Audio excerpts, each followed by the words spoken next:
नमस्कार. श्री स्वामी समर्थ. चॅनेलवर नवीन असाल तर या चॅनेलला सबस्क्राईब करा. व्हिडिओला लाईक व शेअर करा. तुमच्या एका सबस्क्राईब मुळे मला प्रेरणा मिळते.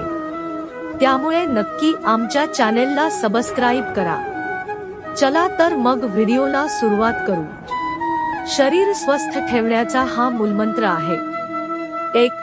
सकाळी उठल्याबरोबर दात स्वच्छ घासून किंवा चूळ भरून 1 पेला थंड पाणी प्यावे.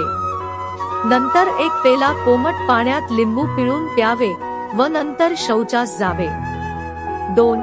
मलमूत्र, शिंक, अश्रू, जांभई, झोप, उलटी, ढेकर, भूक, तहान, अपान वायू व श्रमाने झालेला श्वास वेग ही स्वाभाविक वेग आहेत. या वेगांना रोखू नये. 3. कमी खाणे हे नेहमी स्वास्थ्याकरिता चांगले.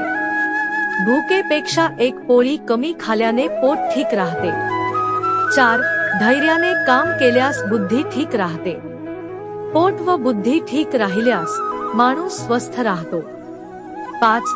अन्न ग्रहण केल्यावर लगेच झोपणे किंवा श्रम करणे, जेवताना काळजी करणे, जेवताना बोलणे व जेवल्यावर लगेच पाणी प्याल्याने अपचन होते. 6. भूक असल्यावर जेवणे, भूक नसल्यावर भोजन करणे, चावता गिळणे, जेवल्यावर 3 तासाच्या आत परत जेवणे व भुकेपेक्षा अधिक जेवणे प्रकृतीला चांगले नसते.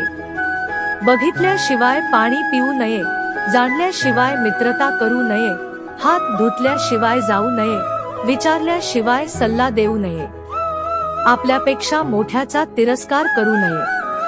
बलवानाशी शत्रुता व दुष्टांशी मित्रता करू नये. अनोळखी माणसावर एकदम विश्वास करू नये. ह्या गोष्टी लक्षात ठेवल्यास अनेक व्याधी आणि विपत्तीपासून बचाव होऊ शकतो. 7.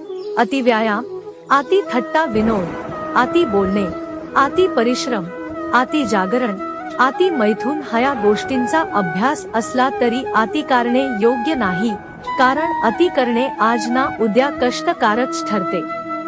8. या जगात असा कुठलाही पदार्थ नाही जो योग्य प्रमाणात व योग्य रीतीने प्रयोग केल्यास औषधाचे काम करणार नाही. योग्य रीतीने व योग्य प्रमाणात जेवण केल्यास त्याचेही विष होऊ शकते. हिवाळ्यात सकाळी ऊन घेणे व रात्री थंडीपासून बचाव करणे हितकारी असते. परंतु उपाशी राहणे व उशिरापर्यंत जागणे नुकसानकारक असते. 9. झोपायला जाण्या अगोदर लघवी करणे, गोड दूध पिणे, दात घासून चूळ भरणे, हात पाय धुणे, दिवसाभर केलेल्या कामावर मनन करून ईश्वराचे ध्यान करत झोपणे मानसिक आणि शारीरिक स्वास्थ्यासाठी हितकार असते. जेवताना आणि झोपताना मन एकाग्र असते. जेवताना सॅलड म्हणून गाजर, मुळा, काकडी, कांदा, कोबी, कोथिंबीर, मुळ्यांची पाने, पालक इत्यादी जे काही उपलब्ध असेल ते बारीक कापून सॅलड करून खावे. अन्नाचा आदर करावा. व्हिडिओ आवडला असेल तर लाईक, आपल्या मित्रांना शेअर नक्की करा. आणि असेच नवनवीन व्हिडिओ पाहण्यासाठी आमच्या चॅनेलला सबस्क्राईब करा. धन्यवाद.